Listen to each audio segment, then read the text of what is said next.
సంగప్ప అని ఒకప్పుడు V6లో పనిచేసిన ఒక జర్నలిస్టు గత 3 సంవత్సరాల నుంచి బీజేపీలో అధికార ప్రతినిధిగా పనిచేస్తున్నారు. ఈ సంగప్ప గారు ఏప్రిల్ నెలలో 22 నుంచి 20వ తారీఖు మధ్యలో ఈ సంవత్సరం ఈ బాధిత కుటుంబం దగ్గరికి వెళ్ళి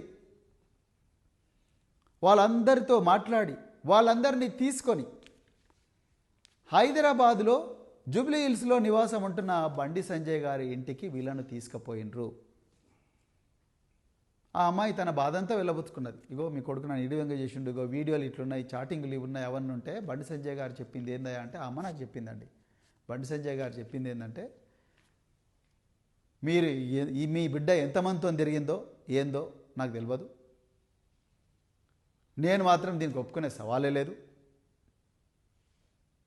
ఇంకోటి కూడా మీకు ముచ్చట చెప్పాలనుకుంటున్నా, నేను మా బీజేపీ పార్టీ నన్ను బీజేపీ రాష్ట్ర అధ్యక్షుడి పదవి నుంచి తీసేస్తే నా కోసం 8 మంది ఆత్మహత్య చేసుకున్నారు. ఇంకా నా సంగతి ఏందో మీకు అర్థమైంది కదా. రేపు మీ మీద ఏం జరిగినా అమ్మలా నేను రెస్పాన్సిబుల్ కాదు, నకరాలు చేయకూరి, ఇక్కడి నుంచి వెళ్ళిపోండి, ఏదైనా సెటిల్ చేసుకుందాం అని చెప్పి భయపెట్టించి పంపించిండంట. ఇది సంగప్ప గారి సమక్షంలో జరిగింది. ఆ మహిళ చెప్పింది నాకు. ఇవాళ నేను హైదరాబాద్ పోలీస్ కమిషనర్ గారిని, డీజీపీ గారిని డిమాండ్ చేస్తా ఉన్నా, బండి సంజయ్ గారి ఇంటి దగ్గర ఉండే సీసీటీవీ కెమెరాల ఫుటేజ్ అర్జెంటుగా తీసుకోండి. ఆయన కాల్ డీటెయిల్స్ తీసుకోండి, సంగప్ప కాల్ డీటెయిల్స్ తీసుకోండి, ఈ బాధితుల కాల్ డీటెయిల్స్ తీసుకోండి, వాళ్ళ టవర్ లొకేషన్స్ చూడండి. మీకు 2 నిమిషాల్లో కేంద్ర హోంమంత్రి ఏం చేసిండో మీకు అర్థమవుతుంది.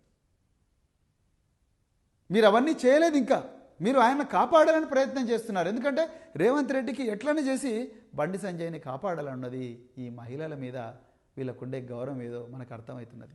ఇలా రీల్స్ మీద రీల్స్ చేసే సీతక్క గారు ఎందుకు మాట్లాడడం లేదు? కొండా సురేఖ గారు ఎందుకు మాట్లాడడం లేదు? ఎందుకు మాట్లాడింది? కాంగ్రెస్లు ఒక్కరన్నా మాట్లాడుతున్నారా? ఒక్కరన్నా ఎక్కడ పోయారు మీ వాళ్ళందరూ రోడ్ల మీదకి? ఎందుకు రాలేదు? ఎందుకు రావడం లేదు రోడ్ల మీదకి? సోనియా గాంధీ గారికి ఈ విషయం చెప్పినరా? ప్రియాంక వధేరా గారికి ఈ విషయం చెప్పినరా? మీరు చెప్పలేదు. కేవలం బీఆర్ఎస్ పార్టీ కొట్లాడుతున్నారు.